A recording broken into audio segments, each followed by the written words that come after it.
Hello everyone, आपका स्वागत है अड्डा 24/7 क्लास 9 एंड 10 यूट्यूब चैनल पर। और इस सेशन में मैं आपको क्लास 10 का चैप्टर 4 जिसका नाम है कार्बन एंड इट्स कंपाउंड का कंप्लीट रिवीजन कराने वाला हूं। जी हां, वन शॉट रिवीजन ये वीडियो रहेगा, तो इस वीडियो को अंत तक देखना, तो आपका ये चैप्टर 100% कंप्लीट हो जाएगा, है ना। तो इस चैप्टर में टोटल हम 4 टॉपिक पढ़ने वाले हैं।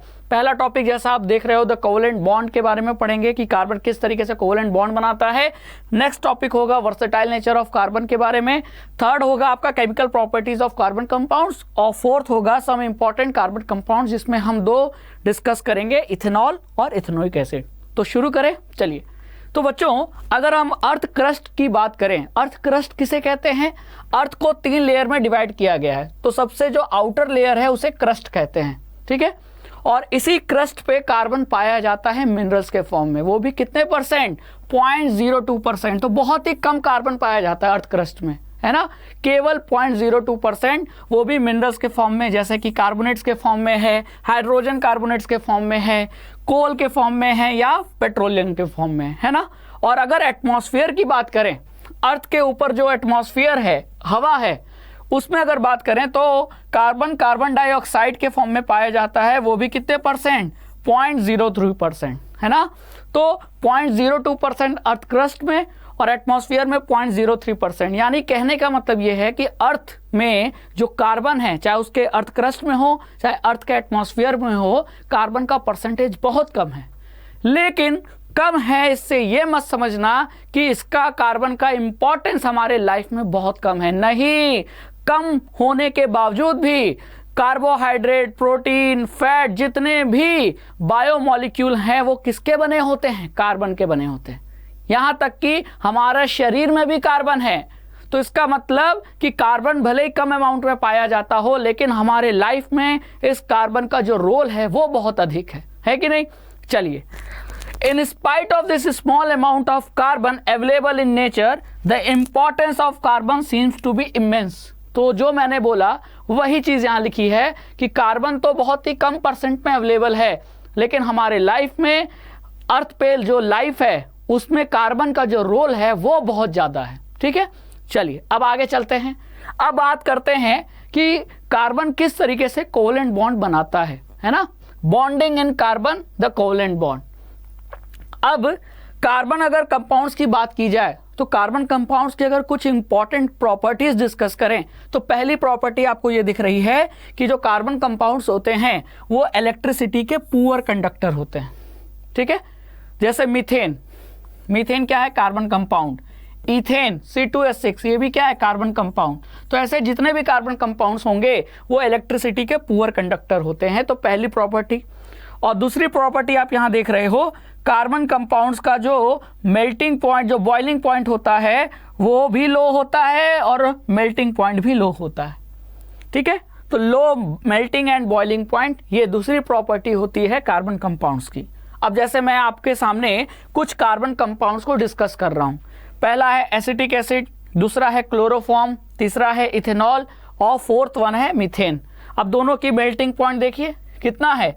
290 केल्विन। एसिटिक एसिड की 290 केल्विन है, क्लोरोफॉर्म की 209 केल्विन है। तो क्या ये बहुत ज़्यादा है? बहुत कम है। अरे 273 केल्विन पर होता है 0 डिग्री सेल्सियस, और 0 डिग्री सेल्सियस पे पानी जम जाता है कि नहीं। अब खुद ही कंपेयर कर लो कि 290 केल्विन है तो सेल्सियस में कन्वर्ट करोगे तो 0 से थोड़ा सा ज़्यादा, यानी कि काफ़ी ठंडा है।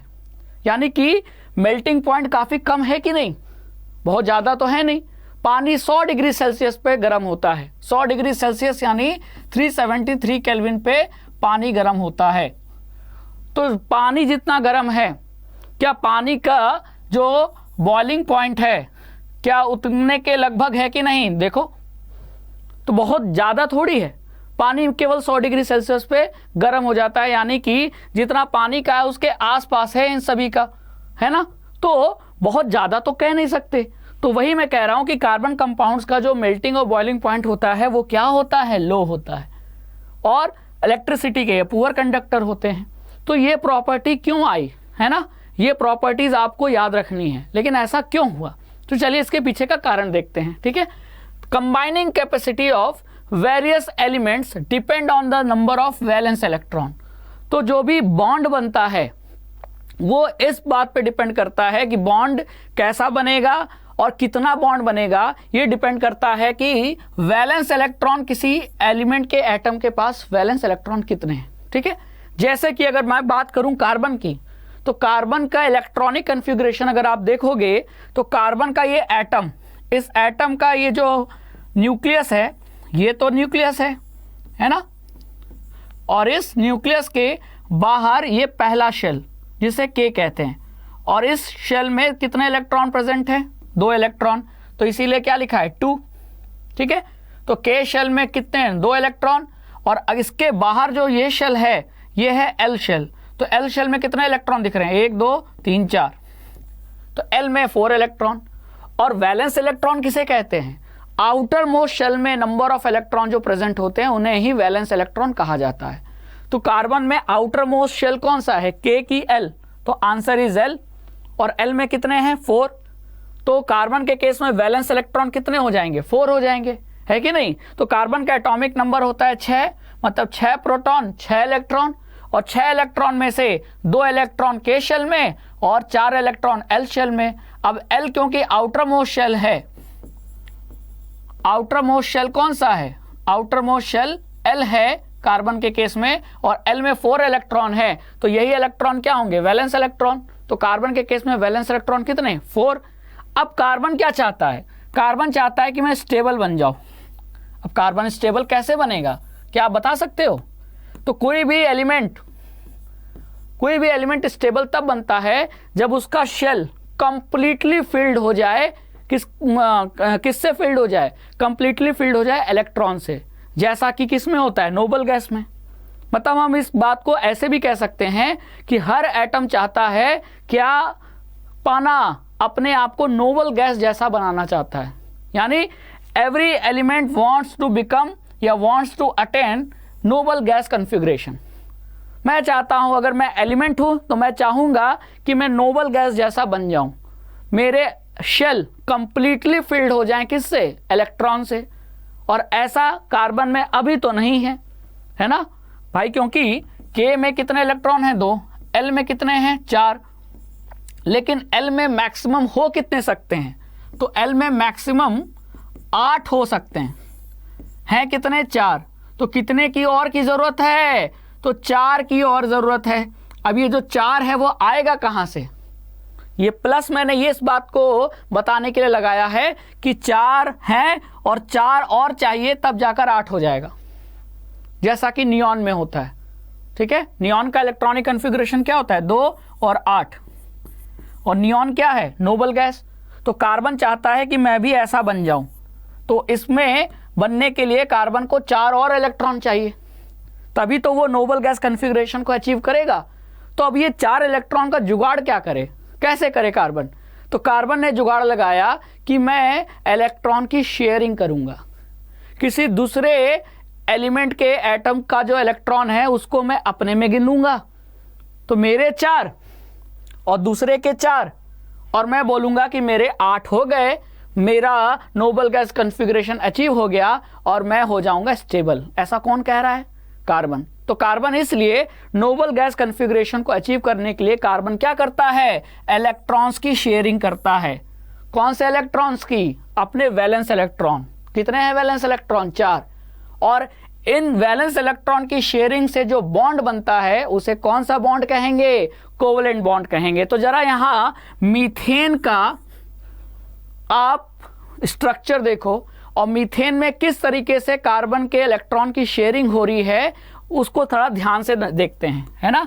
देखो यहां कार्बन के पास वैलेंस इलेक्ट्रॉन कितना था? 4। तो ये जो क्रॉस है ये क्या शो कर रहा है? कार्बन के वैलेंस इलेक्ट्रॉन। तो एक कार्बन के पास 4 वैलेंस इलेक्ट्रॉन हो गया, जिसको किससे शो किया गया है? क्रॉस से। ठीक है, चलिए अब दूसरी तरफ अगर आप देखोगे हाइड्रोजन के पास कितने इलेक्ट्रॉन होते हैं? हाइड्रोजन के पास एक ही इलेक्ट्रॉन होता है, तो उसका वैलेंस इलेक्ट्रॉन भी कितना होगा? 1। तो इस हाइड्रोजन का एक ये वैलेंस इलेक्ट्रॉन, इस हाइड्रोजन का एक ये वैलेंस इलेक्ट्रॉन, इस हाइड्रोजन का ये वैलेंस इलेक्ट्रॉन, इस हाइड्रोजन का ये वैलेंस इलेक्ट्रॉन, है ना। अब देखो कमाल की चीज क्या हो रही है। कमाल की चीज ये हो रही है कि कार्बन और हाइड्रोजन के बीच एक समझौता हुआ। क्या समझौता हुआ? कार्बन और हाइड्रोजन ने यह तय किया कि देखो, कार्बन हाइड्रोजन बोल रहा है, कार्बन तुम मेरा इलेक्ट्रॉन अपने में गिन लो, और कार्बन बोल रहा है हाइड्रोजन से कि तुम मेरा इलेक्ट्रॉन अपने में गिन लो।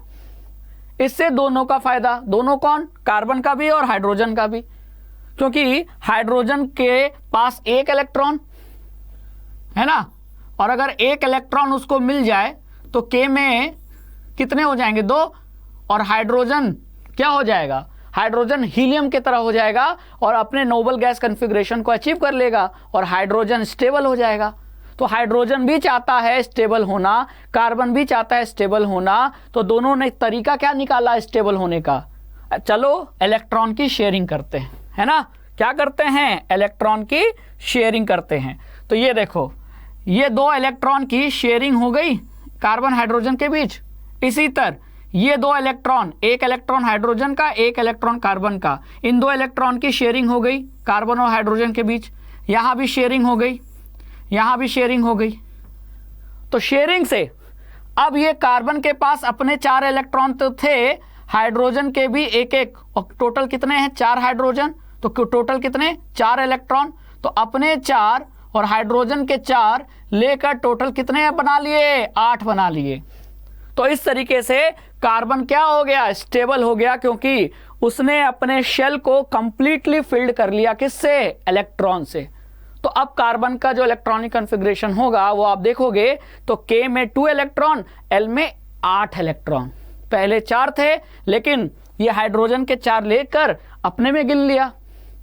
हाइड्रोजन का इलेक्ट्रॉन है हाइड्रोजन के पास, उसको काउंट कार्बन अपने में कर रहा है। मतलब मेरी गाड़ी मेरे घर में ही पार्क की गई है, लेकिन मेरा पड़ोसी मेरे गाड़ी को अपने गाड़ी में गिन रहा है ना।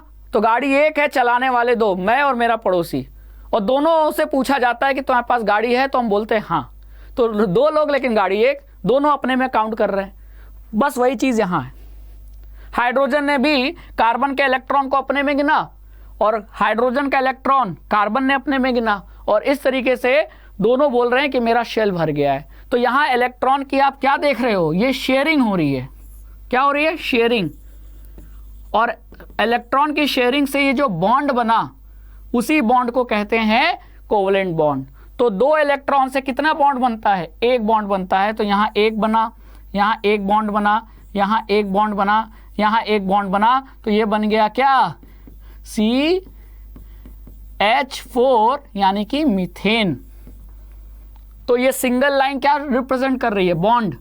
और ये बॉन्ड कैसे बना है? हाइड्रोजन के 1 इलेक्ट्रॉन से, कार्बन के 1 इलेक्ट्रॉन से। तो 2 इलेक्ट्रॉन मिलकर 1 बॉन्ड बनाते हैं। ठीक है, तो ये कौन सा बॉन्ड है? कोवलेंट बॉन्ड है। तो मीथेन में मीथेन स्ट्रक्चर में कार्बन ने हाइड्रोजन के साथ इलेक्ट्रॉन की शेयरिंग करके कोवलेंट बॉन्ड बनाया और अपने आप को स्टेबल बना लिया, है ना।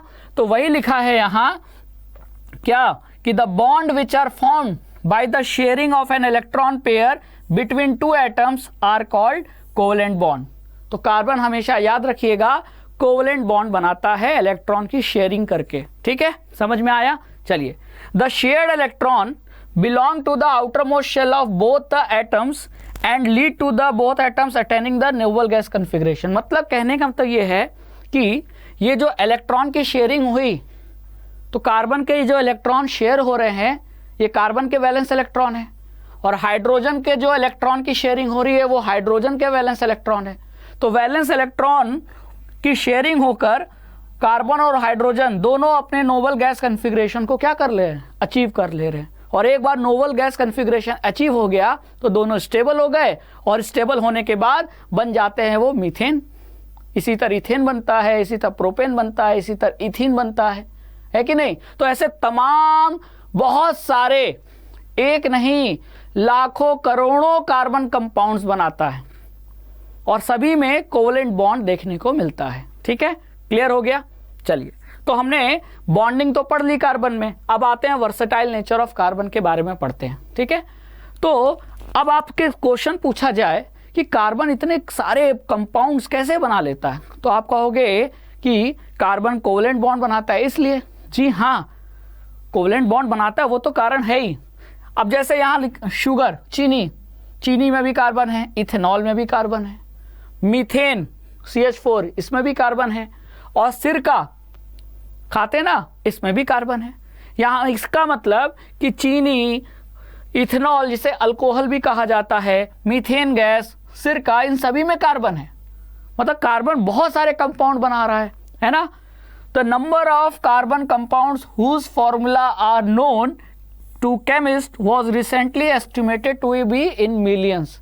यानी कार्बन कंपाउंड्स जिनकी अभी तक पहचान की जा चुकी है, जिनका हमको फॉर्मूला पता है, वो मिलियंस में है, एक दो नहीं है, मिलियंस ऑफ कार्बन कंपाउंड्स बनाता है।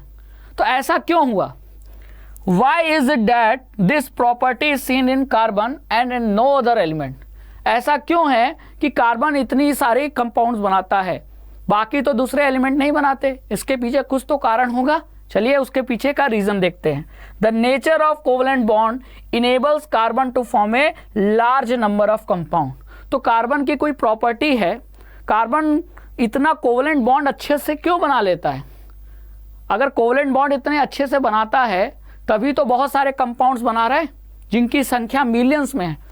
तो let's find out why is that carbon forming so many compounds. तो इसके पीछे का रीजन अगर देखें तो पहला जो कारण है वो है कार्बन एटम की यूनिकनेस। क्या यूनिकनेस बात है? Carbon has the unique ability to form bonds with the other atoms of carbon, giving rise to large molecules. This property is called catenation. तो एक तो रीजन ये निकल के आया कैटिनेशन। कार्बन के दूसरे एटम से लगाव बहुत ज्यादा है, बहुत ज्यादा प्यार होता है ना। एक कार्बन दूसरे कार्बन को देखता है तो अपना प्यार उमड़ने लगता है उसका, है ना। मतलब कि एक कार्बन दूसरे कार्बन के साथ बहुत अच्छे तरीके से इलेक्ट्रॉन की शेयरिंग करके कोवेलेंट बॉन्ड बनाने की ताकत रखता है, और इस वजह से कार्बन जुड़ता चला जाता है दूसरे कार्बन से, दूसरा तीसरे से, तीसरा चौथे से, तो एक चेन बनती है। किसकी चेन? कार्बन की चेन। तो कार्बन की ये जो चेन बनाने की एबिलिटी है, इसी को कहा जाता है कैटिनेशन। क्या कहते हैं? कैटिनेशन। तो इसी वजह से देखो एक कार्बन की चेन बन रही है जिसमें एक के बाद एक कार्बन दूसरे कार्बन से जुड़ा हुआ है, क्योंकि कार्बन में दूसरे कार्बन के प्रति जो लगाव है वो बहुत ज्यादा होता है। तो एक कार्बन आया दूसरे कार्बन के पास, चलो हम इलेक्ट्रॉन की शेयरिंग करते हैं और कोवेलेंट बॉन्ड बनाते हैं। तो दूसरा कार्बन बोल रहा है मैं तैयार हूं, ठीक है। तो एक जुड़ते चले गए और जुड़ते चले गए तो एक बहुत लंबी कार्बन की चेन बन गई, और वो आगे चल के नए कंपाउंड को बनाती है। तो इसी प्रॉपर्टी को कहते हैं कैटिनेशन, और इसी कैटिनेशन के वजह से कार्बन बहुत सारे कंपाउंड बनाता है, ठीक है। एक तो कारण ये हो गया। दूसरा रीजन क्या है? Since carbon has a valency of 4, it is capable of bonding with 4 other atoms of carbon और atoms of some other monovalent element. Carbon की 4 वैलेंसी होने के कारण ये कार्बन दूसरे कार्बन से भी आसानी से जुड़ जाता है, और दूसरे कार्बन के अलावा किसी अलग टाइप के एटम से भी जुड़ जाता है। जैसे कि अगर आपको मैं बताऊं यहां, तो यहां देखो कार्बन कार्बन से तो जुड़ ही जा रहा है आसान से, जैसा कि आप यहां देख रहे हो। कार्बन दूसरे एटम से भी आसानी से जुड़ जाता है। यहां देखो ऑक्सीजन से जुड़ गया, यहां देखो हाइड्रोजन से जुड़ गया, यहां देखो हाइड्रोजन से भी जुड़ गया, क्लोरीन से भी जुड़ गया। तो कार्बन की कार्बन से जुड़ने की प्रॉपर्टी और कार्बन की दूसरे एटम से जुड़ने की प्रॉपर्टी बहुत अधिक होती है। कार्बन की कार्बन से जुड़ने की प्रॉपर्टी को कैटिनेशन कहते हैं, और इसके अलावा कार्बन की वैलेंसी 4 होने के कारण ये दूसरे एटम से भी जुड़ जाता है आसानी से, और इतने एटम से जुड़ता है तभी तो बहुत सारे क्या करता है? कंपाउंड्स फॉर्म करता है कि नहीं। अब जो कार्बन के कंपाउंड्स फॉर्म होते हैं वो कुछ सैचुरेटेड कार्बन कंपाउंड्स होते हैं और कुछ अनसैचुरेटेड कार्बन कंपाउंड्स होते हैं। तो कार्बन कंपाउंड्स को हमने 2 कैटेगरी में बांट दिया है, सैचुरेटेड और अनसैचुरेटेड। अब सैचुरेटेड किसे कहेंगे? ऐसा कार्बन कंपाउंड जिसमें कार्बन कार्बन के बीच में सिंगल बॉन्ड प्रेजेंट हो, उसे हम सैचुरेटेड कार्बन कंपाउंड्स कहेंगे। मतलब सारे बॉन्ड कार्बन कार्बन के बीच में सारे बॉन्ड सिंगल हो तो उसे हम सैचुरेटेड कार्बन कंपाउंड कहेंगे। जैसा कि आप यहां देख रहे हो, 2 कार्बन है, 2 कार्बन के बीच में कितना बॉन्ड, सिंगल बॉन्ड, तो ये क्या हुआ, सैचुरेटेड कार्बन कंपाउंड, है ना। अगर 2 की जगह 3 होते और इन तीनों में इन दोनों के बीच सिंगल बॉन्ड, इन दोनों के बीच सिंगल बॉन्ड, 4 होते तो फिर तीसरे और चौथे के बीच में सिंगल बॉन्ड, तो ये भी क्या होता, सैचुरेटेड कार्बन कंपाउंड होता। तो अब आइडेंटिफाई करना आ गया ना, क्या है, सैचुरेटेड कार्बन कंपाउंड। और सैचुरेटेड कार्बन कंपाउंड्स को ही हम क्या कहते हैं, अल्केन्स कहते हैं। कार्बन और हाइड्रोजन के ऐसे कंपाउंड, ठीक है, जिनके कार्बन कार्बन के बीच में सिंगल बॉन्ड हो, उन्हें ही हम क्या कहते हैं, सैचुरेटेड, और उनका एक नाम और है अल्केन। जैसे ये 2 कार्बन का है तो इथेन, जैसे ये 3 कार्बन का है तो प्रोपेन, लेकिन लास्ट में देखोगे क्या लिखा है, एन। एन मतलब ये अल्केन है, एक प्रकार का, एक टाइप का अल्केन है। और अल्केन का पता कैसे लगा, देखकर लगा इनके स्ट्रक्चर को। इनका स्ट्रक्चर जब हमने देखा तो ये पाया कि कार्बन कार्बन के बीच में सिंगल बॉन्ड है, तो हम समझ गए कि ये सैचुरेटेड है, और सैचुरेटेड कार्बन कंपाउंड्स को ही अल्केन कहते हैं। 2 कार्बन हो तो उस अल्केन को इथेन कहेंगे, 3 कार्बन हो तो उस अल्केन को प्रोपेन कहेंगे, 4 कार्बन होता तो उस अल्केन को ब्यूटेन कहते हैं, कि नहीं। चलिए, सैचुरेटेड तो पढ़ लिया, अब अनसैचुरेटेड देख लेते हैं।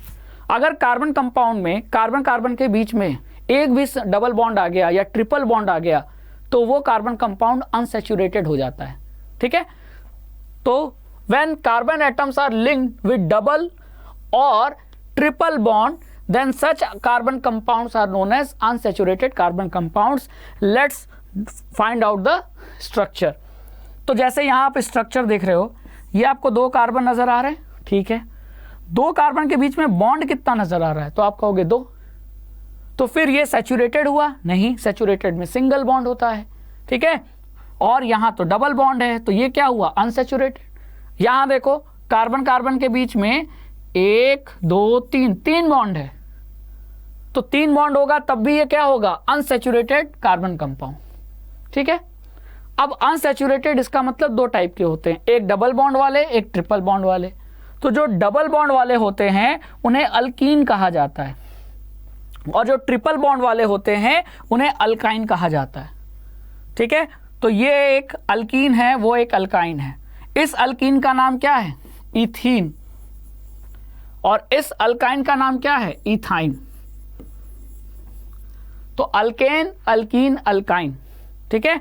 अल्केन मतलब सैचुरेटेड हाइड्रोकार्बन, और अल्कीन या अल्काइन मतलब अनसैचुरेटेड हाइड्रोकार्बन, ठीक है। समझ में आ गया, समझ में आया कि नहीं। तो इस तरीके से आप सैचुरेटेड हाइड्रोकार्बन और या हाइड्रोकार्बन भी कार्बन के कंपाउंड्स हैं, तो कार्बन कंपाउंड जो कि सैचुरेटेड हो, अनसैचुरेटेड हो, उनके बीच में आप डिफरेंस पता कर लोगे। जी हाँ, इस तरीके से डिफरेंस पता लगाया जा सकता है, ठीक है। अब अगर मैं आपसे पूछूं कि बताओ butyne, butyne saturated carbon compound है कि अनसैचुरेटेड है, तो जैसे ही आपने इस नाम को देखा तो लास्ट में देखो क्या लगा है, आइन। और आइन मतलब कि कार्बन कार्बन के बीच में क्या है, अल्काइन, मतलब अल्काइन कैसे ही तो आता है आइन। देखो यहाँ क्या है, लास्ट में आइन है ना। तो लास्ट में देखो साफ पता चल गया कि इस कार्बन के कंपाउंड में कहीं ना कहीं कार्बन कार्बन के बीच में ट्रिपल बॉन्ड है, तो ये अनसैचुरेटेड कार्बन कंपाउंड है, वो भी किस टाइप का, अल्काइन, एक तरीके का ये अल्काइन है, ठीक है। समझ में आ गया, इस तरीके से आप आइडेंटिफाई कर सकते हैं। आगे चलें, अब देख लेते हैं स्ट्रक्चरल आइसोमर किसे कहा जाता है। तो जरा इन दोनों स्ट्रक्चर को आप ध्यान से देखिए। यहाँ कितने कार्बन, 1 2 3 4, ठीक है। और 4 कार्बन के अलावा हाइड्रोजन कितने हैं, 1 2 3 4 5 6 7 8 9 10, ठीक है। चलिए यहाँ देखिए कितने कार्बन है, 1 2 3 4, लेकिन 4 कार्बन तो यहाँ भी थे, लेकिन यहाँ स्ट्रेट चेन थी, सीधी चेन थी, है ना। यहाँ चेन यहाँ आने के बाद चेन डिवाइड हो गई, तो ये ब्रांच्ड है, ब्रांचेस हैं इसमें, एक ब्रांच ऊपर जा रहा है, एक ब्रांच नीचे जा रहा है। और यहाँ भी 4 कार्बन और यहाँ भी 10 हाइड्रोजन, 1 2 3 4 5 6 7 8 9 10। तो दोनों का फॉर्मूला क्या है? फॉर्मूला तो सेम है C4H10, लेकिन दोनों का स्ट्रक्चर अलग है। ये लॉन्ग स्ट्रेट चेन है और ये आपकी ब्रांच्ड चेन है ना, 2 ब्रांचेज हैं इसमें। तो ऐसे कार्बन कंपाउंड्स जिनका मॉलिक्यूलर फॉर्मूला तो सेम हो लेकिन स्ट्रक्चर डिफरेंट हो, उन्हें हम स्ट्रक्चरल आइसोमर्स कहते हैं। यही लिखा है कि these structures have same formula but identical molecular formula के अलावा बट डिफरेंट स्ट्रक्चर्स, और इसीलिए इन्हें आपस में स्ट्रक्चरल आइसोमर्स कहते हैं। तो ये क्या है? ये ब्यूटेन था। C4H10 क्या है? ब्यूटेन। तो ब्यूटेन के 2 स्ट्रक्चरल आइसोमर होते हैं। ठीक है, तो क्लियर कट पता चल गया। चलिए आगे चलते हैं। अब बात कर लेते हैं होमोलोगस सीरीज। होमोलोगस सीरीज मतलब कि कार्बन कंपाउंड्स का एक रेगुलर सीक्वेंस। जैसे कि यहाँ आप देखो, जो कार्बन का कंपाउंड सबसे सिंपल कंपाउंड हो सकता है वो ये है मीथेन, 1 कार्बन। ठीक है, अब अगर कार्बन 2 हो जाए तो उसके साथ साथ हाइड्रोजन भी बढ़ेंगे। तो जो अगला सीक्वेंस में कार्बन कंपाउंड आएगा वो आएगा इथेन। इथेन के बाद आएगा क्या? Propane, 3 carbon.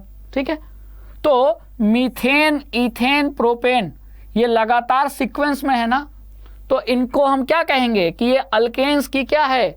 Homologous series. तो होमोलोगस सीरीज में हमेशा एक सीक्वेंस होता है। ठीक है, अब आप देखो इन दोनों में डिफरेंस कितने कार्बन का है? 1।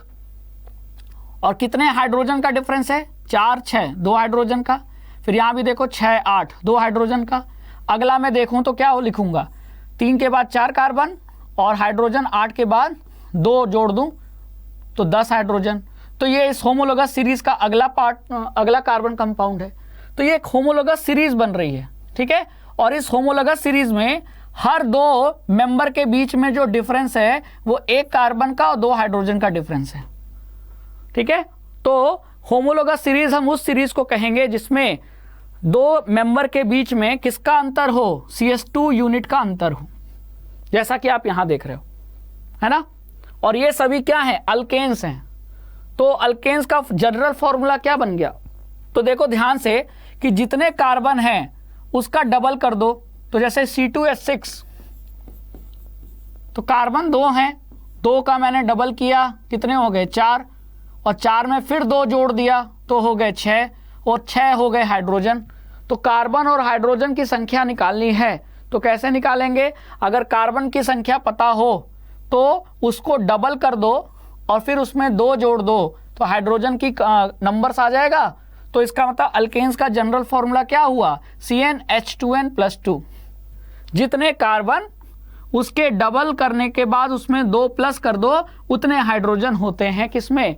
अल्केन्स में। Clear cut. तो अल्केन्स में जो होमोलोगस सीरीज होती है उसमें 2 मेंबर के बीच में 1 कार्बन और 2 हाइड्रोजन का डिफरेंस होता है, और अल्केन्स का जनरल फॉर्मूला होता है CnH2n+2। वहीं अगर अल्कीन की बात की जाए तो देखो ये अल्कीन है C2H4, इथीन, प्रोपीन, ब्यूटीन। अब इनमें भी देखो डिफरेंस कितने का है? इन 2 मेंबर्स के बीच में देखो डिफरेंस कितने का है? 2 से 3 कार्बन मतलब 1 कार्बन, और 4 से 6 हाइड्रोजन मतलब 2 हाइड्रोजन। तो इसमें भी CH2 यूनिट का अंतर है, यहाँ भी CH2 यूनिट का अंतर है। तो ये भी इथीन मतलब अल्कीन की क्या है? Homologous series. तो कोई भी होमोलोगस सीरीज में जो 2 मेंबर्स के बीच में डिफरेंस होता है वो हमेशा CH2 यूनिट का होता है। ये अल्केन्स की होमोलोगस सीरीज है, ये अल्कीन्स की होमोलोगस सीरीज है। अब अल्कीन्स का जनरल फॉर्मूला क्या होता है? तो अल्कीन्स का जनरल फॉर्मूला होता है CnH2n, सिर्फ CnH2n। देखो जितने कार्बन उसके डबल हाइड्रोजन है कि नहीं? देख लो, 2 carbon 4 hydrogen, 3 carbon 6 hydrogen, 4 carbon तो 8 हाइड्रोजन, अगले 5 कार्बन तो 10 हाइड्रोजन। डबल कर देना है। तो जितने कार्बन है उसके डबल हाइड्रोजन होते हैं किसमें? अल्कीन में। तो अल्कीन का जनरल फॉर्मूला होता है CnH2n। और वहीं अगर अल्काइन देखा जाए तो अल्काइन में भी हर मेंबर के बीच में डिफरेंस किसका होता है? CH2 यूनिट का। तो इसका मतलब होमोलोगस सीरीज चाहे अल्केन की हो, चाहे अल्कीन की हो, चाहे अल्काइन की हो, 2 मेंबर्स के बीच में CH2 यूनिट का डिफरेंस होता है। और अगर जनरल फॉर्मूला की बात की जाए तो अल्केन्स का जनरल फॉर्मूला होता है CnH2n+2, अल्कीन का होता है CnH2n और अल्काइन का होता है CnH2n-2। यानी जितने कार्बन होंगे उसका डबल कर दो और डबल करने के बाद 2 माइनस कर दो, उतने हाइड्रोजन होंगे। ठीक है, चेक कर लो। 4 का डबल किया कितना 8 और फिर उसमें से 2 माइनस किया कितना बचा 6, तो देखो 6 हाइड्रोजन। फिर यहाँ देखो 3 का डबल कितना 6 में से 2 माइनस किया 4, तो देखो C3 है लेकिन हाइड्रोजन 4 है। Clear cut. तो ये एग्जाम में पूछा जाता है, बहुत इंपॉर्टेंट। आपको अल्केन, अल्कीन और अल्काइंस का जनरल फॉर्मूला पता होना चाहिए। ठीक है, तो ये है अल्केन्स का जनरल फॉर्मूला CnH2n+2 और यहाँ 2 गायब कर दो तो बचेगा क्या CnH2n, ये अल्कीन का हो गया और फिर आगे -2 लगा दो तो ये अल्काइन का हो गया। ठीक है, तो अगर आपको कार्बन का नंबर दे दिया जाए तो आप हाइड्रोजन की संख्या पता लगा लोगे, बिल्कुल नंबर पता लगा सकते हो अगर आपको जनरल फॉर्मूला पता है। ठीक है, चलिए आगे चलते हैं। अब देख लेते हैं नॉमेनक्लेचर ऑफ कार्बन कंपाउंड्स। तो नॉमेनक्लेचर में सबसे पहले हमको ये सोच के चलना चाहिए कि अगर कार्बन में हाइड्रोजन जुड़ा है तो ऐसा पॉसिबल है कि मैं हाइड्रोजन को वहां से हटा दूं, और ये होगा कैसे, रिएक्शन की वजह से। और हाइड्रोजन को हटाकर मैं कोई दूसरा ग्रुप लगा दूं।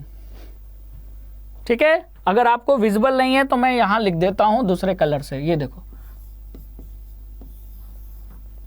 तो अभी तक हाइड्रोजन था लेकिन मैंने एक हाइड्रोजन हटाकर मैंने वहां OH ग्रुप लगाया, तो फिर इस ग्रुप को हम क्या कहेंगे, इस ग्रुप को कहेंगे हम फंक्शनल ग्रुप।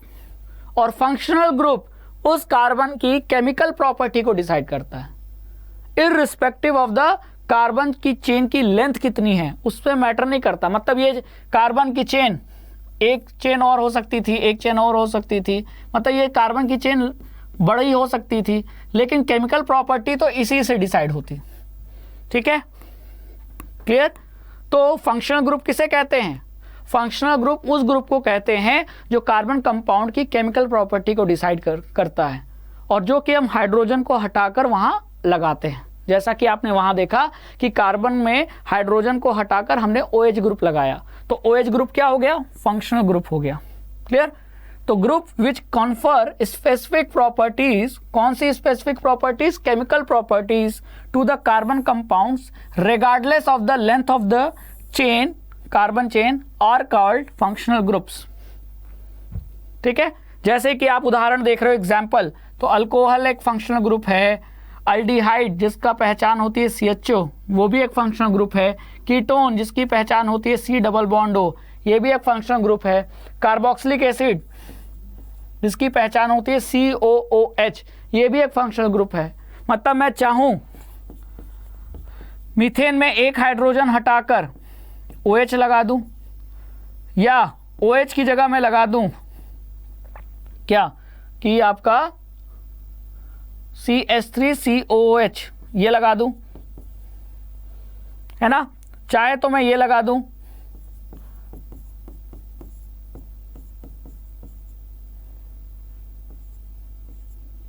ठीक है। तो ये आप जो देख रहे हो, ये देख रहे हो, ये सभी फंक्शनल ग्रुप है जो कि इस कार्बन के कंपाउंड की क्या डिसाइड करते हैं, केमिकल प्रॉपर्टी डिसाइड करते हैं। ये मैटर नहीं करता कि कार्बन की चेन कितनी लंबी है, केमिकल प्रॉपर्टी कार्बन की चेन की लंबाई से नहीं, उसमें प्रेजेंट फंक्शनल ग्रुप से डिसाइड होती है। क्लियर। तो इथेनॉल हो, मिथेनॉल हो, इथेनॉल में 2 कार्बन, मिथेनॉल में 1 कार्बन, लेकिन दोनों की प्रॉपर्टी सेम होगी क्योंकि दोनों में फंक्शनल ग्रुप तो एक ही मौजूद है ना। तो जब फंक्शनल ग्रुप कॉमन है तो केमिकल प्रॉपर्टीज भी सेम होंगी। ये मैटर नहीं रखता कि यहाँ 1 कार्बन था, यहाँ 2 कार्बन की चेन थी, या 3 कार्बन की, या 10 कार्बन की, यही बताने की कोशिश की जा रही है। अब फंक्शनल ग्रुप अगर मौजूद है तो फिर कार्बन के कंपाउंड का नाम क्या रखा जाएगा, नॉमेनक्लेचर किस तरीके से होगा वो मैं बता देता हूँ। Naming A carbon compound can be done by the following method. ठीक है, पहला आइडेंटिफाई करो कि उस कार्बन के कंपाउंड में कितने कार्बन के एटम प्रेजेंट है। Identify the number of carbon atoms in the compound. ठीक है, ए compound having 3 carbon atoms example के तौर पे समझाया है कि अगर कार्बन कंपाउंड में 3 कार्बन एटम है तो 3 के वजह से उसका नाम क्या होना चाहिए, प्रोपेन होना चाहिए। ठीक है, 4 हैं तो ब्यूटेन। तो पहले ये आइडेंटिफाई करो कि कार्बन कंपाउंड में कार्बन के एटम्स कितने प्रेजेंट हैं। ठीक है, in case of functional group is present, it is indicated in the name of compound with either A prefix और ए सफिक्स। और अगर उस कार्बन के कंपाउंड के साथ कोई फंक्शनल ग्रुप अटैच है तो उस फंक्शनल ग्रुप का नाम हम उस कार्बन के चेन के नाम के साथ या तो पहले लगाते हैं यानी प्रीफिक्स, नहीं तो बाद में लगाते हैं यानी सफिक्स। ठीक है, और थर्ड है if the name of the functional group is to be given as a suffix. अगर फंक्शनल ग्रुप का नाम कार्बन के चेन के आखिरी में यानी सफिक्स के तौर पे लगाना है तो suffix of the functional group begins with the vowel a e i o u. और अगर फंक्शनल ग्रुप का नाम ए ई आई ओ यू से शुरू हो रहा है यानी वॉवेल से शुरू हो रहा है, तब the name of the carbon chain is modified by deleting the final E and adding the appropriate suffix. मतलब नहीं समझ में आया ना, मैं बताता हूं इसको एग्जाम्पल से, जब तक नहीं समझाऊंगा नहीं समझ में आएगा। ठीक है, जैसे कि यहां लिखा है for example A 3 carbon chain, 3 carbon की चेन है और उस चेन में फंक्शनल ग्रुप कौन सा प्रेजेंट है, कीटोन ग्रुप। कीटोन ग्रुप की पहचान होती है ये C डबल बॉन्ड O। तो कीटोन ग्रुप अगर प्रेजेंट है तो इसका सफिक्स क्या होता है, इसका सफिक्स होता है क्या, ओन। कीटो ग्रुप का जो सफिक्स होता है, इसका जो सफिक्स होता है वो होता है ओन। तो कीटोन ग्रुप के सफिक्स में क्या प्रेजेंट है, वॉवेल। स्टार्टिंग में वॉवेल प्रेजेंट है। तो अब हम जो कार्बन कंपाउंड का नाम रखेंगे वो कैसे रखेंगे, तो हमारे कार्बन 3 कार्बन का कंपाउंड था तो उसका नाम क्या था, प्रोपेन। लेकिन अब उसमें हमें ये ओन जोड़ना है क्योंकि कार्बन के वो 3 कार्बन के कंपाउंड के साथ एक डबल बॉन्ड, मतलब ये C डबल बॉन्ड O भी प्रेजेंट था, कीटोन ग्रुप भी प्रेजेंट था। तो हमने प्रोपेन रखा और प्रोपेन में जो आखिरी का E है इसे हटा दिया और ओन जो है वो लगा दिया, तो बन गया क्या, प्रोपेनोन। यही कहा जा रहा है थर्ड स्टेप में कि अगर सफिक्स किसी भी फंक्शनल ग्रुप का नाम अगर हम आखिरी में लगाते हैं और अगर उस फंक्शनल ग्रुप का नाम में वॉवेल है ए ई आई ओ यू है तो उसका नाम सफिक्स में लगाने के लिए पहले हम जो कार्बन चेन का जो नाम है उसमें से ई को हटाते हैं, हटा दिया, और बचे हुए में से हम जो फंक्शनल ग्रुप का सफिक्स है वो जोड़ देते हैं। अब जैसे प्रोपेनॉल होता तब आप कैसे लिखते, प्रोपेनॉल मतलब 3 कार्बन की चेन और साथ में OH। तो फंक्शनल ग्रुप कौन सा है, ये फंक्शनल ग्रुप है, नहीं, फंक्शनल ग्रुप ये है। और इसका जो सफिक्स जाएगा वो जाएगा क्या, सफिक्स ऑल। क्या जाएगा, ऑल। तो हर फंक्शनल ग्रुप का अपना एक नाम होता है और उसी नाम को सफिक्स कह रहे हैं जो पीछे लगता है। प्रीफिक्स होता तो आगे लगता, सफिक्स पीछे लगता है। ठीक है, तो कीटोन ग्रुप का सफिक्स होता है ओन, अल्कोहल ग्रुप का सफिक्स क्या होता है, क्या, ऑल। तो अब मुझे इसका नाम रखना है तो मैं नाम कैसे रखूंगा, कैसे रखूंगा मैं इस कार्बन कंपाउंड का नाम, तो मैंने देखूंगा कि पहले अच्छा 3 कार्बन है तो प्रोपेन, और प्रोपेन में मुझे ये जोड़ना है, अल्कोहल का सफिक्स होता है ऑल। लेकिन यहां मैंने देखा वॉवेल है, तो वॉवेल है तो मैं क्या करूंगा, इस ई को मैं यहां से हटा दूंगा, तो ये बन गया क्या, प्रोपेन, ई हट गया, और फिर इसमें ऑल लाके जोड़ दूंगा तो ये बन गया क्या, प्रोपेनॉल। इस तरीके से नॉमेनक्लेचर किया जाता है कार्बन कंपाउंड का। आई होप कि आपको ये समझ में आया होगा। ठीक है, बहुत आसान है। पहले ये पहचानो कार्बन की चेन कितनी लंबी है, 2 कार्बन है तो एथ होगा, 3 कार्बन है तो प्रोप होगा, है ना, इथेन, प्रोपेन, ब्यूटेन। तो कार्बन के नंबर ऑफ कार्बन से उसकी चेन डिसाइड होती है। और फिर ये देखो फंक्शनल ग्रुप कौन सा प्रेजेंट है, तो अगर अल्कोहल है, कीटोन है, तो इनका जो सफिक्स है वो हम पीछे लगाते हैं, और अगर सफिक्स में वॉवेल है तो जो कार्बन की चेन में ई है उसको हटा के तब सफिक्स लगाते हैं। लेकिन अगर वॉवेल नहीं हुआ तो हम ऐसे ही लगा देंगे, ठीक है। अब फोर्थ है, if the carbon chain is unsaturated. अगर अनसैचुरेटेड है तो जाहिर सी बात है कि एन की जगह इन लगाएंगे, और या तो ट्रिपल बॉन्ड है तो आइन लगाएंगे, है ना। फॉर एग्जाम्पल जैसे कि 3 कार्बन की चेन है जिसमें डबल बॉन्ड प्रेजेंट है। सिंगल बॉन्ड होता तो प्रोपेन होता, लेकिन डबल बॉन्ड है तो प्रोपीन, और ट्रिपल बॉन्ड है तो प्रोपाइन, ठीक है। प्रोपीन मतलब कुछ इस तरीके का, 3 कार्बन लेकिन एक जगह डबल बॉन्ड है तो ये प्रोपीन हो गया, और प्रोपाइन मतलब 3 कार्बन और 2 कार्बन के बीच में ट्रिपल बॉन्ड तो ये प्रोपाइन हो गया, ठीक है। इस तरीके से नॉमेनक्लेचर किया जाता है। तो हमने वर्सेटाइल नेचर ऑफ कार्बन भी पढ़ लिया। अब आते हैं chemical properties of carbon compounds पे, ठीक है। तो chemical properties of carbon compound में अगर हम सबसे पहली केमिकल प्रॉपर्टी पढ़ने जा रहे हैं वो है कंबशन। तो जैसे कोयला, कोयला किसका बना है? कार्बन का। कोयले को जला के देखो, कोयला जब जलता है तो हीट भी प्रोड्यूस होती है, ठीक है, उसमें से लाइट भी निकलती है कि नहीं, और जो धुआं है वो भी निकलता है। तो इसका मतलब कि जब भी कार्बन के किसी एलोट्रोपिक फॉर्म को, जब भी कार्बन को हम ऑक्सीजन के प्रेजेंस में जलाते हैं, इसका मतलब कि कंबशन करते हैं, तो हमको प्रोडक्ट में क्या मिलता है? कार्बन डाइऑक्साइड गैस मिलती है, जिसके साथ साथ हीट भी रिलीज होती है और लाइट भी रिलीज होता है ना। तो कार्बन को जब हम कंबशन करेंगे, कंबशन मतलब ऑक्सीजन के प्रेजेंस में जलाना, तो उसके वजह से कार्बन डाइऑक्साइड तो प्रोड्यूस होगा ही, हीट और लाइट भी प्रोड्यूस होगी, जैसा कि मैंने आपको बताया। देखो कोयला हमने जलाया तो कोयला जलने के बाद काला धुआं निकल रहा है, वो धुआं किसका है? कार्बन डाइऑक्साइड का। साथ ही साथ गर्मी, हीट प्रोड्यूस हो रही है, जी हाँ, और लाइट भी प्रोड्यूस हो रही है। जो आपको ये लाल रंग का कोयला दिख रहा है वो लाइट ही तो है कि नहीं? तो ये है कंबशन, ठीक है। तो हमने पहली प्रॉपर्टी तो देख ली। फिर ये देखो, मीथेन को जब हमने मीथेन का कंबशन किया तो कार्बन डाइऑक्साइड मिला, पानी भी मिला, हीट और लाइट तो मिलेगा ही मिलेगा। यानी ये चीज़ कन्फर्म है, कार्बन डाइऑक्साइड, हीट और लाइट कन्फर्म है, और साथ ही साथ कभी पानी भी मिल सकता है। तो कंबशन मतलब कोयले को जलाना, कार्बन को जलाना, ठीक है। कार्बन चाहे कोयले के फॉर्म में हो, चाहे कार्बन का कोई दूसरा कंपाउंड है उसको आप गर्म करो, है ना। किसी भी कार्बन कंपाउंड को जब हम उसके ऑक्सीजन के साथ रिएक्शन कराते हैं तो यही रिएक्शन कंबशन कहलाता है, और इसके वजह से प्रोडक्ट में बनता है कार्बन डाइऑक्साइड, हीट प्रोड्यूस होती है और लाइट प्रोड्यूस होती है, ठीक है। चलिए, अब अगर हीट की बात करें और लाइट की बात करें तो ये तो जलाने पर होगा। और अगर हम कार्बन कंपाउंड्स पढ़े हैं तो कार्बन कंपाउंड्स हमने 2 टाइप का पढ़ा है, सैचुरेटेड और अनसैचुरेटेड। तो अगर हम सैचुरेटेड कार्बन कंपाउंड्स या हाइड्रोकार्बन्स को जलाएंगे तो जो फ्लेम है, लौ, वो कैसी बनती है?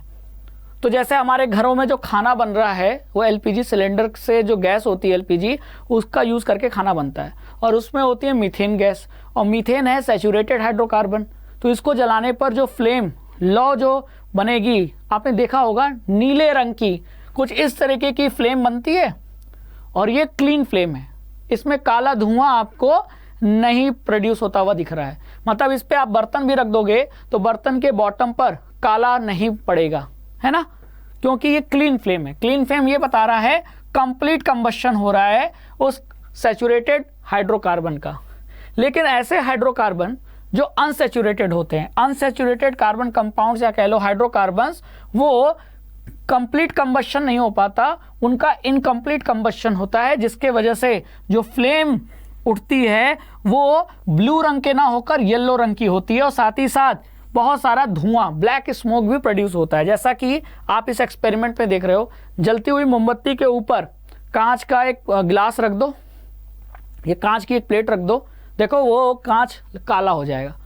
तो यहाँ आपको फ्लेम येलो रंग से दिख रही है जलते हुए, और साथ ही साथ धुआं भी प्रोड्यूस हो रहा है, जो इस बात को इंडिकेट कर रहा है कि जो कार्बन कंपाउंड कंबशन हो रहा है वो अनसैचुरेटेड है, ठीक है। समझ में आया? तो ये दोनों में डिफरेंस है। तो बर्तन को गैस पे रखने पर अगर बर्तन की बॉटम क्या हो रहा है?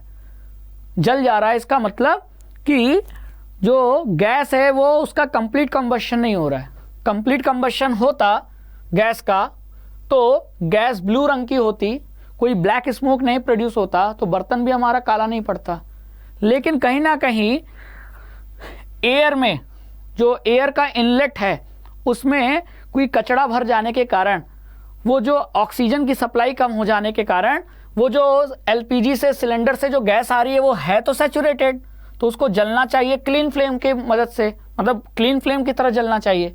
लेकिन वो क्लीन फ्लेम की तरह नहीं जल पा रही है क्योंकि ऑक्सीजन की सप्लाई नहीं हो पा रही है, क्योंकि जहाँ से ऑक्सीजन एंटर कर रहा था चूल्हे में वहाँ कचरा जम गया है। तो फिर वो जलेगा कैसे? ऑक्सीजन की मौजूदगी नहीं होगी, ऑक्सीजन की एब्सेंस में, ठीक है, वो मीथेन गैस जो सैचुरेटेड है वो भी अनसैचुरेटेड की तरह कंबशन करेगा और ब्लैक स्मोक प्रोड्यूस करेगा। ठीक है, तो ये बहुत बड़ा डिफरेंस है सैचुरेटेड और अनसैचुरेटेड हाइड्रोकार्बन्स के बीच में, कि सैचुरेटेड हाइड्रोकार्बन्स जब कंप्लीट कंबशन होता है उनका, तो वो क्लीन फ्लेम के साथ, जो कि ब्लू रंग की होती है, उसके साथ जलते हैं, और जो इन अनसैचुरेटेड कार्बन कंपाउंड्स होते हैं वो येलो फ्लेम के साथ जलते हैं और साथ ही साथ काला धुआं यानी ब्लैक स्मोक भी प्रोड्यूस करते हैं। ठीक है, चलिए, तो पहला हमने कंबशन देख लिया। दूसरी केमिकल प्रॉपर्टी देखते हैं, वो है ऑक्सीडेशन। ठीक है, अब जरा यहां ध्यान से देखो क्या लिखा है, carbon compound can be easily oxidised on combustion. जब कार्बन कंपाउंड को हम कंबशन करेंगे, ऑक्सीजन की मौजूदगी में उसको जलाएंगे, तो उसका आसानी से क्या होता है, ऑक्सीडेशन हो जाता है ना। और इन एडिशन टू दिस, इसके अलावा complete oxidation have reaction in which, मतलब ऐसे भी रिएक्शन है जिसमें अल्कोहल जो कि कार्बन कंपाउंड है वो डायरेक्टली कन्वर्ट हो जाते हैं कार्बोक्सिलिक एसिड में, जो कि एक प्रकार का ऑक्सीडेशन रिएक्शन है। जैसे कि यहाँ देखो, यहाँ क्या है आपको दिख रहा है, इथेनॉल है, CH3 CH2 OH, और जब हमने इस इथेनॉल को एल्कलाइन KMnO4 के प्रेजेंस में हीट किया, और साथ ही साथ या तो ये होना चाहिए कंडीशन, या तो एसिडिफाइड पोटेशियम डाइक्रोमेट के प्रेजेंस में हीट किया, तो दोनों में से कोई एक कंडीशन होना चाहिए।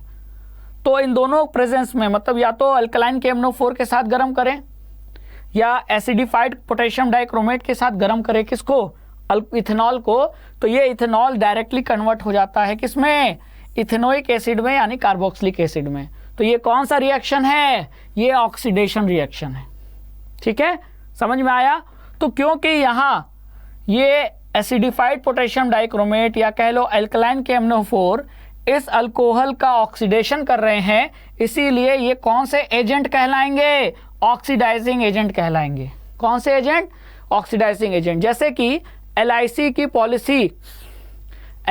पॉलिसी बेचने वाले LIC एजेंट कहलाते हैं, तो दूसरों को ऑक्सीडाइज करने वाले वो क्या कहलाएंगे, ऑक्सीडाइजिंग एजेंट कहलाएंगे। तो इस केस में अल्कलाइन KMnO4 हो गया या एसिडिफाइड पोटेशियम डाइक्रोमेट हो गया, ये सब क्या है, ऑक्सीडाइजिंग एजेंट हैं, जो अल्कोहल को डायरेक्टली किसमें कन्वर्ट कर देते हैं, कार्बोक्सिलिक एसिड में। ठीक है, तो हमने कंबशन भी पढ़ लिया, अगली केमिकल प्रॉपर्टी ऑक्सीडेशन भी पढ़ लिया। अब आते हैं थर्ड केमिकल प्रॉपर्टी जिसको कहते हैं एडिशन रिएक्शन। ठीक है, अब एडिशन की बात करें अगर, तो अनसैचुरेटेड हाइड्रोकार्बन्स, अनसैचुरेटेड बताया था जिसमें कार्बन कार्बन के बीच में डबल या ट्रिपल बॉन्ड हो। तो अगर डबल या ट्रिपल बॉन्ड है तो इनमें कैपेसिटी है कि मैं यहाँ हाइड्रोजन ऐड कर सकूं, है ना। जैसे कि बताओ, अगर ये है, सिंपल है, इस स्ट्रक्चर से मैं समझाने की कोशिश कर रहा हूं, तो मैं इसमें हाइड्रोजन जोड़ना चाहूं तो जोड़ सकता हूं, लेकिन उसके लिए मैं यहां से एक बॉन्ड हटाता हूं और यहां हाइड्रोजन लगा देता हूं। तो अभी देखो डबल बॉन्ड था, अब किस में कन्वर्ट हो गया, हाइड्रोजन के जुड़ने से ये सिंगल बॉन्ड में कन्वर्ट हो गया। तो अनसैचुरेटेड को मैं सैचुरेटेड बना सकता हूं, क्या करना पड़ेगा, हाइड्रोजन जोड़ना पड़ेगा। तो हाइड्रोजन को जोड़ना अनसैचुरेटेड में क्या कहलाएगा, जोड़ना यानी ऐड करना, यानी एडिशन रिएक्शन।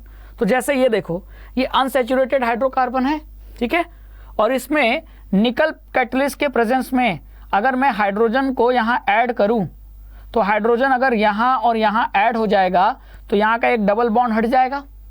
तो ये अनसैचुरेटेड से किस में बदल गया, सैचुरेटेड में बदल गया कि नहीं। ये पहले अनसैचुरेटेड था लेकिन बाद में ये सैचुरेटेड में बदल गया।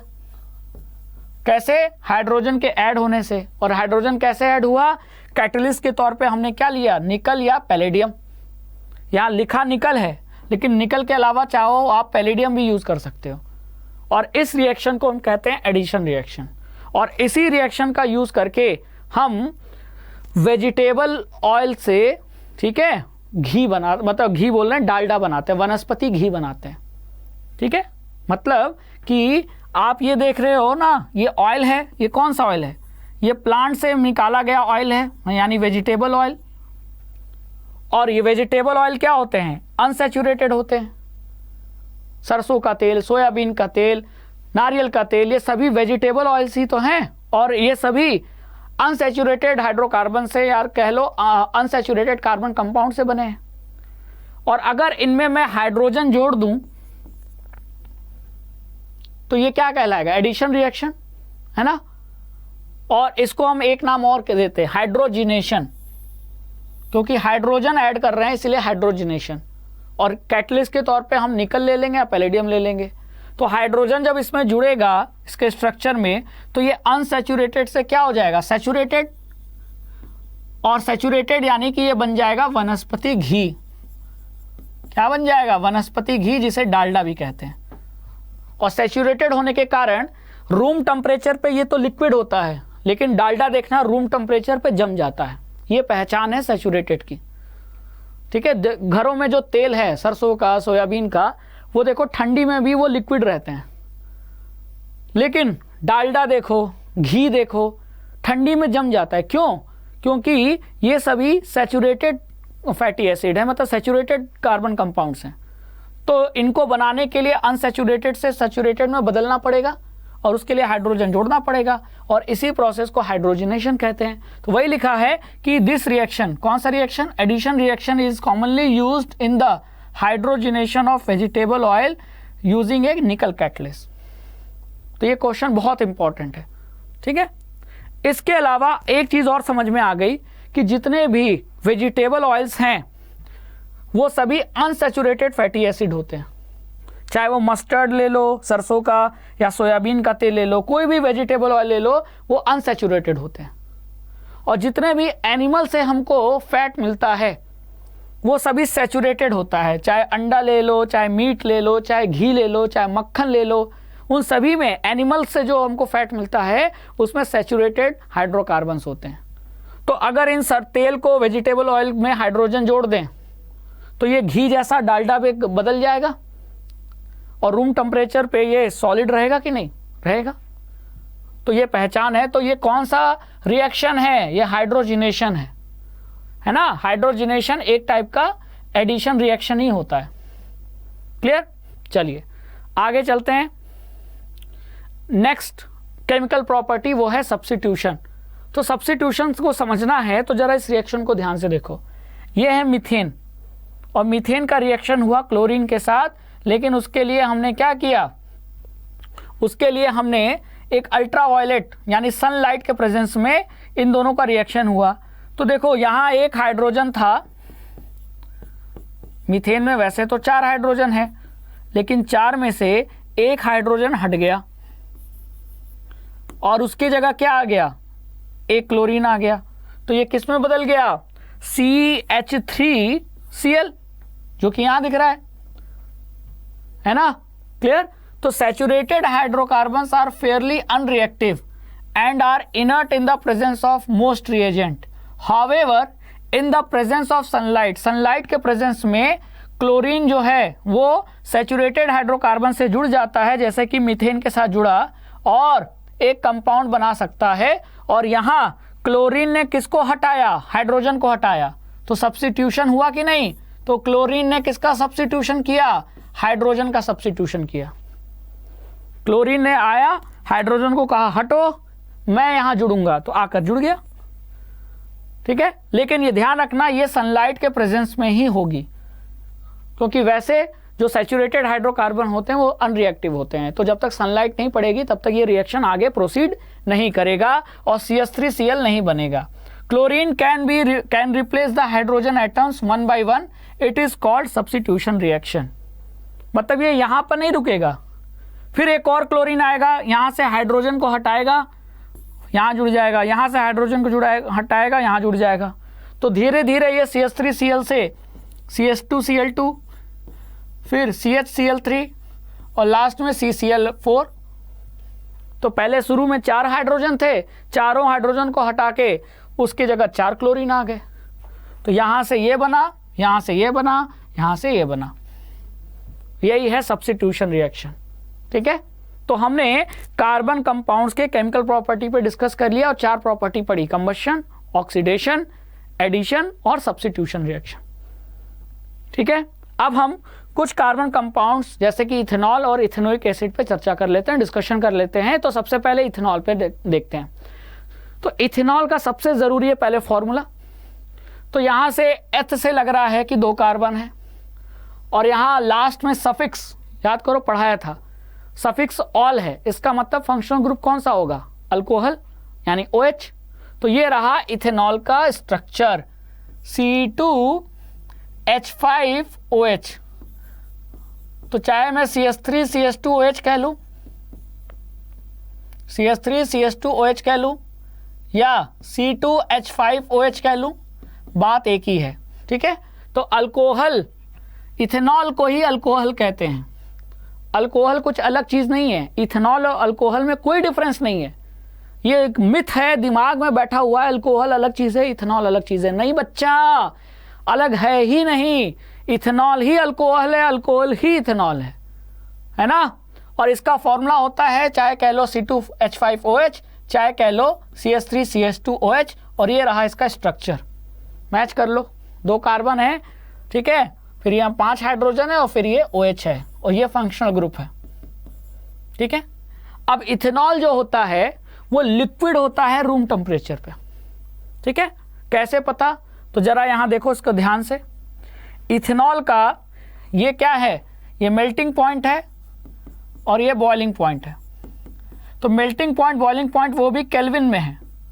तो आप खुद ही देख लो कि मेल्टिंग पॉइंट बहुत कम है ना।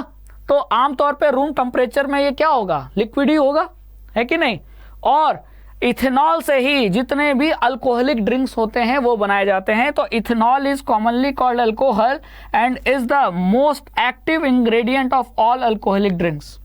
ठीक है, अब ऐसा नहीं है कि इथेनॉल का यूज करके सिर्फ अल्कोहलिक ड्रिंक्स ही बनाया जाता है। इथेनॉल एक बहुत बढ़िया सॉल्वेंट है और इसमें कुछ भी घुलाया जा सकता है, मिलाया जा सकता है। इसीलिए गुड सॉल्वेंट होने की वजह से ये बहुत बड़ी प्रॉपर्टी है इथेनॉल की।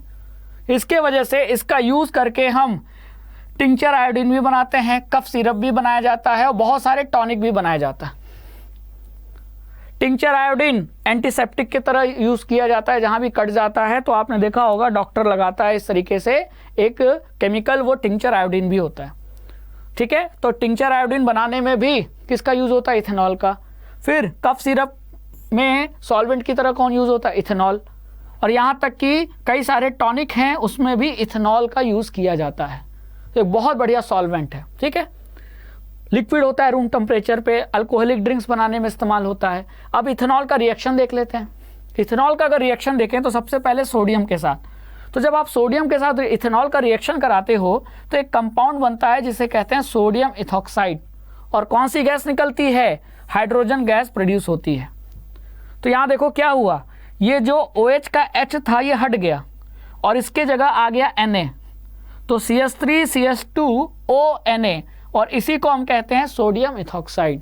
ठीक है, तो alcohol reacts with sodium leading to the evolution of hydrogen gas. तो ये क्वेश्चन बहुत इंपॉर्टेंट है कि इथेनॉल का जब सोडियम से हम रिएक्शन कराते हैं तो कौन सी गैस प्रोड्यूस होती है? तो आंसर है हाइड्रोजन गैस प्रोड्यूस होता है।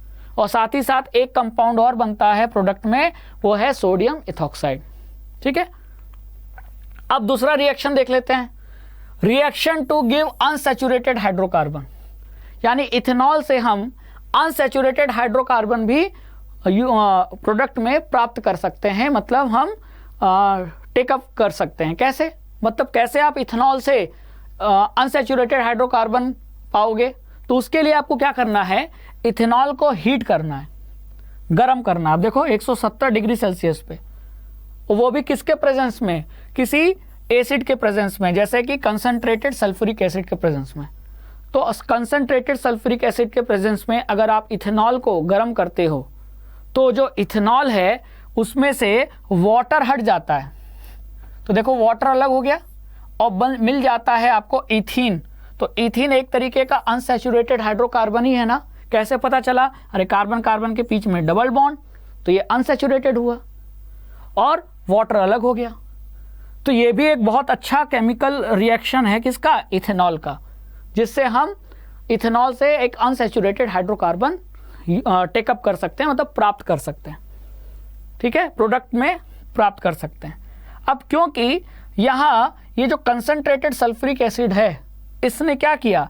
इथेनॉल में से पानी को अलग किया। तो पानी का निकल जाना मतलब डिहाइड्रेशन, और ये किया किसने? H2SO4 ने।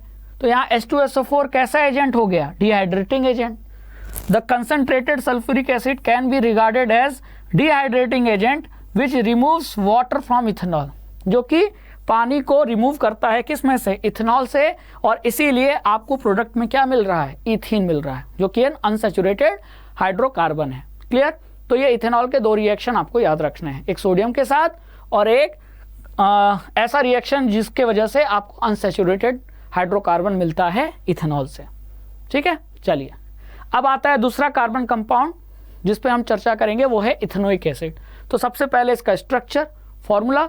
तो स्ट्रक्चर आप देख रहे हो वो है ये, यानी CH3COOH, ये होता है आपका इथेनोइक एसिड, जिसे हम आमतौर पे एसिटिक एसिड भी कहते हैं, जो कि एक टाइप का कार्बोक्सिलिक एसिड है। क्या है?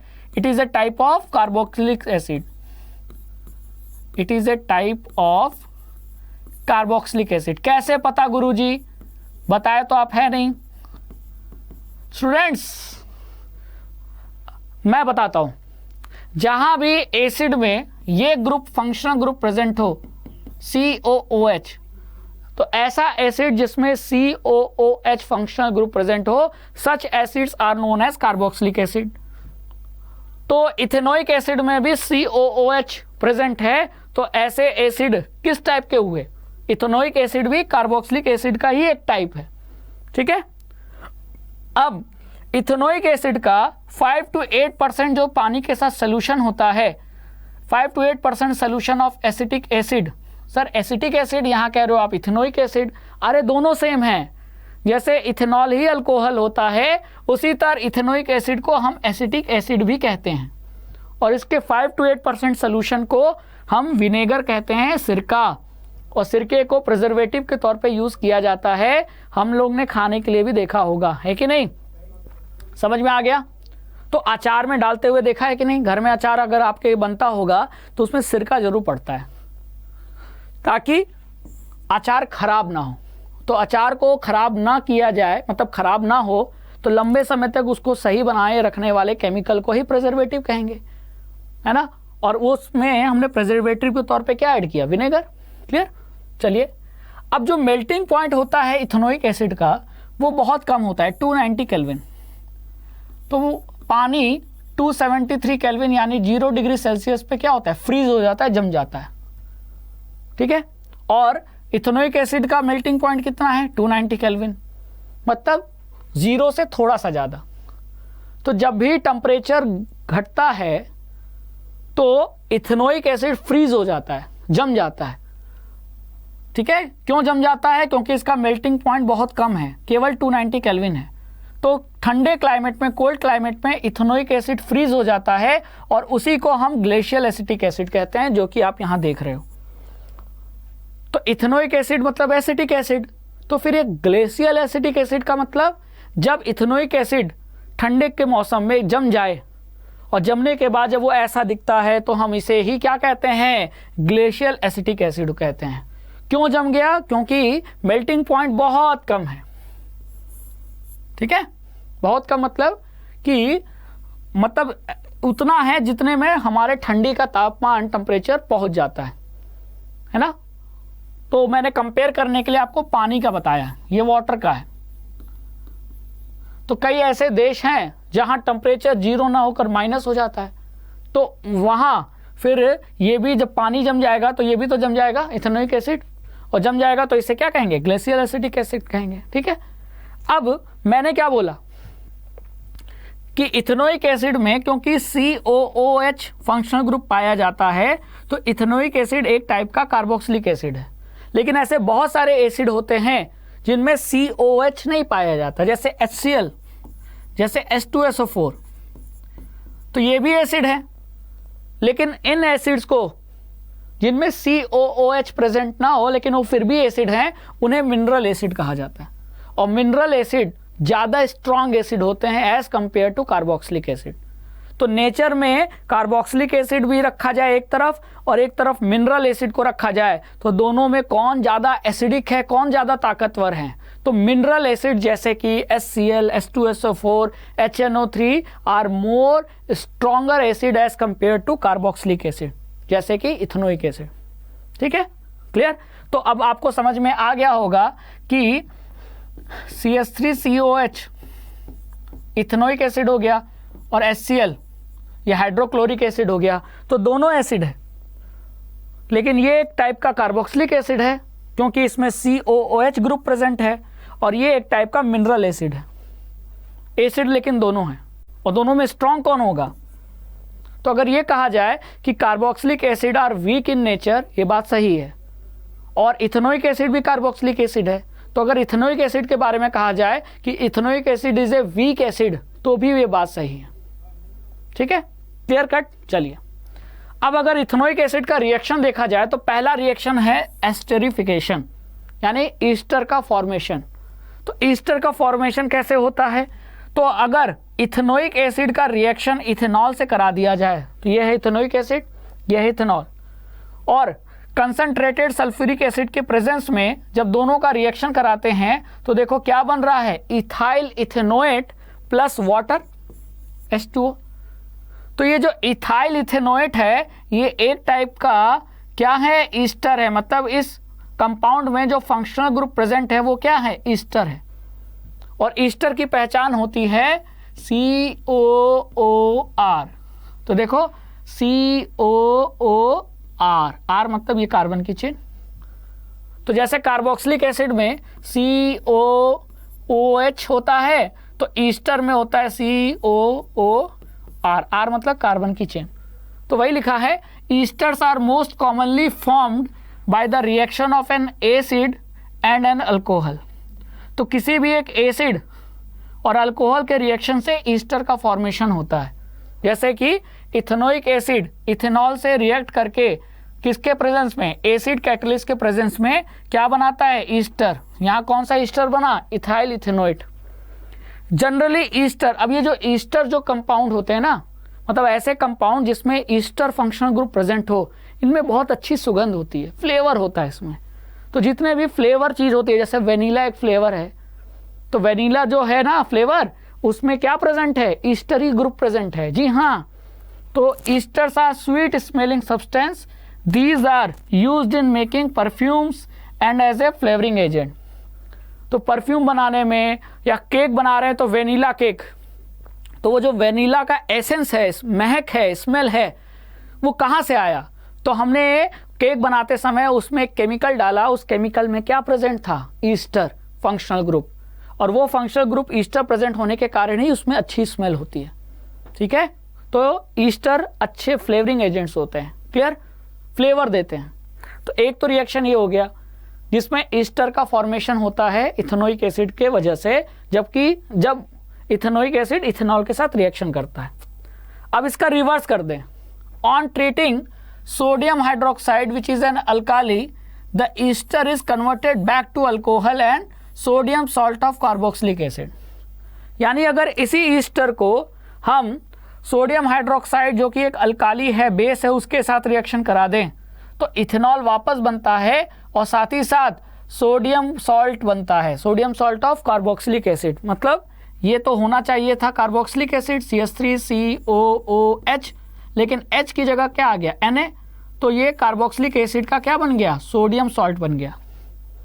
ठीक है, तो दो रिएक्शन है, पहले ईस्टर का बनना, और फिर उसी ईस्टर को अगर सोडियम हाइड्रोक्साइड से ट्रीट करा दिया तो इथेनॉल वापस बनता है और साथ ही साथ sodium salt of carboxylic acid बनता है। ठीक है, और इसी तरह के की सोडियम या पोटेशियम जो सॉल्ट होते हैं कार्बोक्सिलिक एसिड, जिनमें कार्बोक्सिलिक एसिड की लॉन्ग चेन होती है, वही होते हैं साबुन। तो यानी इस रिएक्शन से क्या किया जा रहा है, साबुन बनाया जा रहा है। तो इस रिएक्शन को इसीलिए सैपोनिफिकेशन कहा जाता है। मतलब अगर सोडियम की जगह पोटेशियम ले लें और ये कार्बन की जो चेन है जो बहुत लंबी हो जाए, तो ऐसा ही होता है साबुन। तो साबुन क्या होते हैं, सोडियम या पोटेशियम सॉल्ट होते हैं ऐसे कार्बोक्सिलिक एसिड के जिनमें कार्बन की चेन बहुत लंबी होती है। और ऐसे सोप का फॉर्मेशन कब होता है, जब हम किसी ईस्टर को किसी बेस के साथ, सोडियम हाइड्रोक्साइड हो या पोटेशियम हाइड्रोक्साइड हो, उसके साथ रिएक्शन कराते हैं तो इथेनॉल तो बनता ही है, साथ ही साथ सोडियम या पोटेशियम सॉल्ट बनता है कार्बोक्सिलिक एसिड का। और सोडियम और पोटेशियम सॉल्ट की कार्बोक्सिलिक एसिड की लॉन्ग चेन को ही साबुन यानी सोप कहते हैं, जैसा कि आप देख रहे हो। तो ये देखो, ये कार्बन की लॉन्ग चेन है और यहाँ Na की जगह पोटेशियम हो सकता है ना। तो ये होता है साबुन। तो एक तरीके से इस रिएक्शन में साबुन बन रहा है, सोप बन रहा है, इसीलिए इस रिएक्शन को हम सैपोनिफिकेशन कहते हैं। क्लियर कट पता चला? चलिए आगे चलते हैं। Next, reaction with base. तो अगर हम mineral acid, like mineral acid, ethanoic acid, मतलब कि जैसे एसिड और बेस का रिएक्शन होता है तो क्या बनता है, सॉल्ट।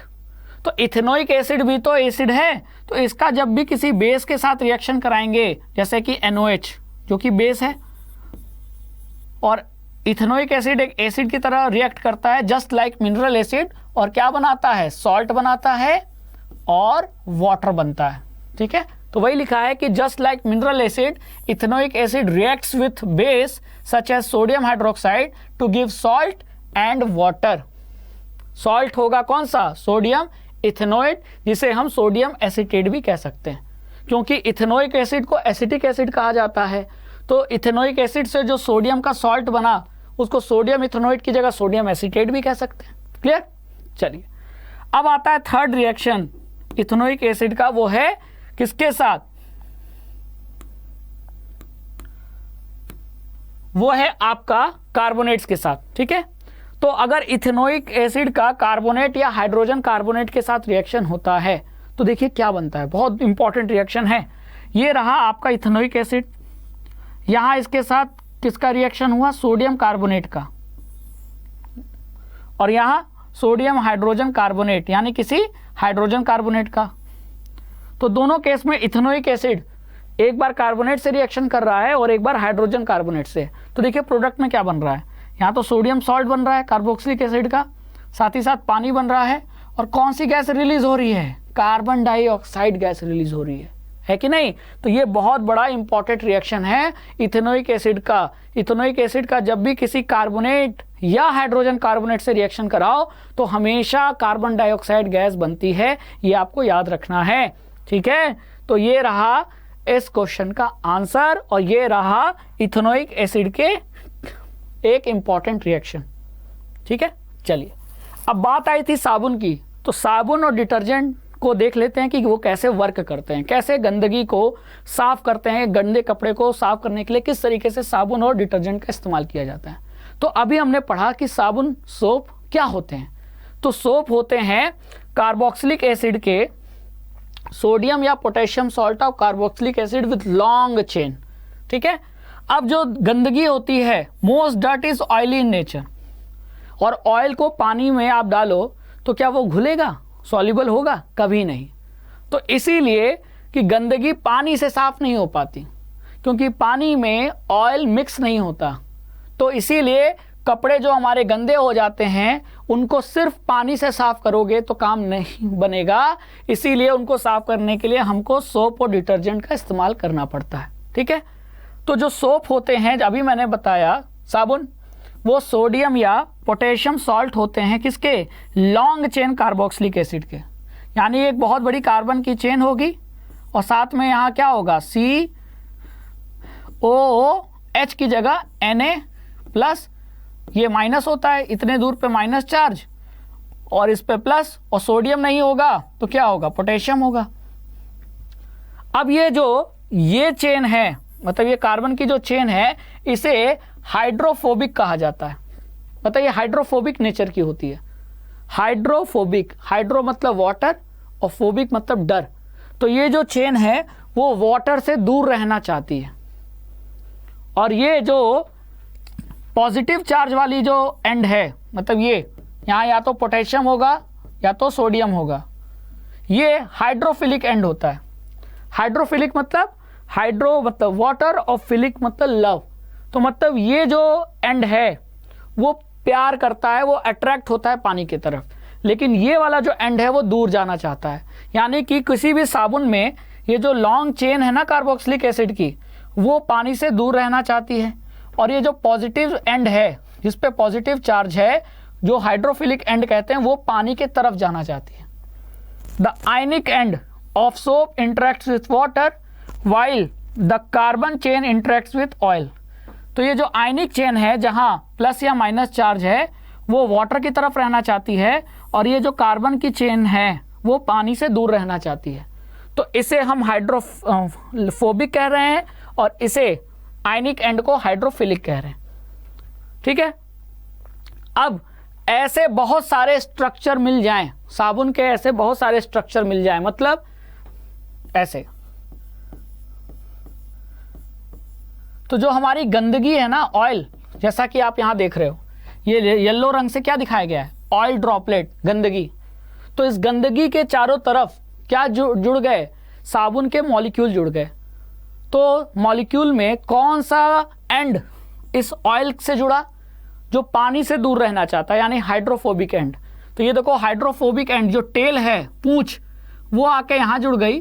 और इन सभी का जो हेड है, जो वाटर लविंग है, जो पानी के तरफ रहना चाहता है, तो ये देखो पानी, गंदगी से दूर पानी के तरफ है ना। आप ये सोच सकते थे कि सर ऐसा भी तो हो सकता था कि कुछ ऐसे जुड़े, कुछ ऐसे जुड़े, है ना, कुछ ऐसे जुड़े, कुछ ऐसे जुड़े, लेकिन ऐसा नहीं जुड़ेंगे, कभी नहीं जुड़ेंगे, क्योंकि हमेशा जो टेल होती है वो हाइड्रोफोबिक होती है, तो पानी से दूर रहना चाहेंगे, लेकिन फैट लिपिड के करीब रहना चाहेंगे। तो वो आकर सब अपनी टेल को इधर लगा लेते हैं और जो हेड है वो पानी की तरफ रहता है।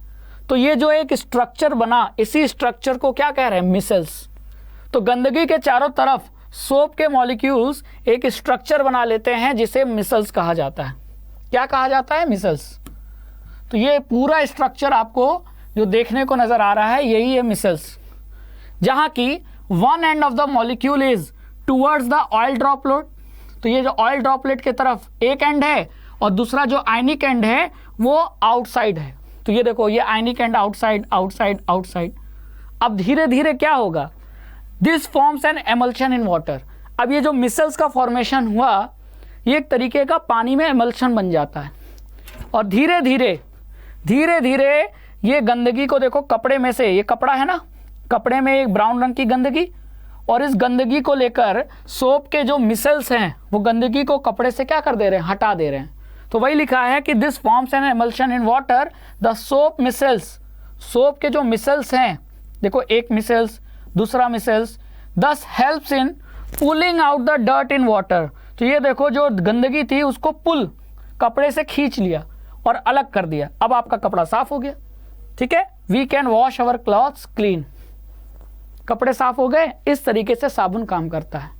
ठीक है, तो कुल मिला के आपको साबुन का ये जो स्ट्रक्चर है, जिसमें ये टेल होती है और ये इसका हेड होता है। ठीक है, तो हेड हाइड्रोफिलिक होता है, वाटर लविंग होता है, तो ये पानी की तरफ, बाहर की तरफ रहता है। और ये पानी से क्या करता है, पानी से तो नफरत करता है, लेकिन गंदगी से, ऑयल से प्यार करता है। तो ये देखो, ये जितने सोप मॉलिक्यूल हैं, सभी की टेल देखो गंदगी की तरफ है। तो ये जब सभी जुड़ जाते हैं तो एक बड़ा स्ट्रक्चर बनता है मिसेल, और वही मिसेल गंदगी को कपड़े में से निकाल लेता है और हटा देता है, कपड़ा साफ हो जाता है कि नहीं। लेकिन एक प्रॉब्लम है साबुन के साथ, अगर हमारा पानी हार्ड हुआ, हार्ड किसके वजह से हो जाता है, हार्ड होता है कैल्शियम और मैग्नीशियम सॉल्ट के वजह से। तो जब भी साबुन को हम हार्ड वाटर में डालेंगे तो इस तरीके से कुछ इनसॉल्युबल सब्सटेंस का फॉर्मेशन होता है जिसे हम स्कम कहते हैं। तो वही लिखा है कि sometimes foam is form with a difficulty and an insoluble substance जिसे हम स्कम कहते हैं वो फॉर्म होता है remains after washing with water. तो हमने हाथ धोया साबुन से और हमने ये देखा कि पानी के ऊपर कुछ इनसॉल्युबल सब्सटेंस है, इन्हें ही स्कम कहा जा रहा है। तो ये क्यों फॉर्म हुए?